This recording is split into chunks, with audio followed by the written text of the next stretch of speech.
À tous ceux qui viennent de toucher une augmentation, écoutez bien cette vidéo pour ne pas reproduire la même erreur que 90% des Français font dès qu'ils ont une augmentation. Et déjà, la première réflexion à avoir, c'est que si tu n'arrives pas à épargner en gagnant 2000, 3000 euros par mois, tu n'y arriveras pas plus en gagnant 10 000 euros par mois. Et ça pour différentes raisons. La première, c'est ni plus ni moins que la loi de Parkinson, mais cette fois appliquée à l'argent. Et ouais, c'est tout con, mais plus on gagne, plus on dépense. Parce que c'est sûr, si en gagnant 3000 euros par mois, t'as jamais eu l'habitude d'épargner, c'est pas en gagnant 10 000 que tu vas te mettre à épargner. Et on finit tous par adapter son mode de vie à ses revenus. La deuxième des raisons, c'est l'effet dopamine que procurent les achats qu'on peut effectuer. Parce que oui, chaque achat plaisir, qu'est-ce que ça fait ? Ça nous crée un plaisir, un pic de dopamine. Mais le problème, c'est que ce plaisir, il est temporaire et il est vite oublié. Et à ce moment-là, qu'est-ce qu'on fait ?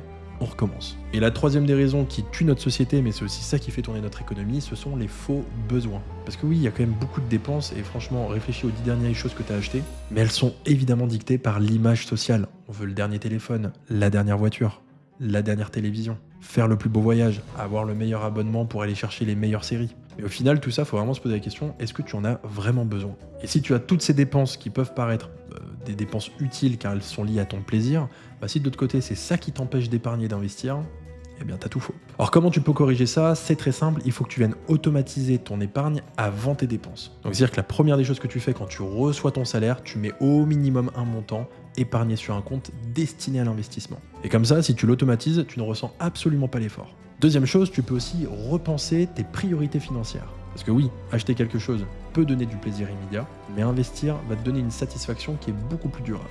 Et la deuxième des choses, c'est pas un réflexe, mais il y en a beaucoup, ils ont peur de se connecter sur leur compte bancaire, et je vous invite quand même à le faire, et vous allez regarder que de temps en temps, vous avez oublié 2-3 petits abonnements par-ci par-là, qui, mis bout à bout, vous font quelques centaines d'euros à la fin de l'année, qui investis, peuvent changer la donne sur le long terme. Alors regarde bien tes dépenses et élimine les fuites. Alors évidemment, il n'y a pas que ça pour s'enrichir, tu peux aussi réduire tes impôts, tu peux aller investir sur des produits beaucoup plus rentables, faire de l'immobilier. Mais tout ça, je t'en parle sur nos réseaux sociaux, donc n'hésite pas à t'abonner et va écouter notre podcast riche de sens sur YouTube et Spotify.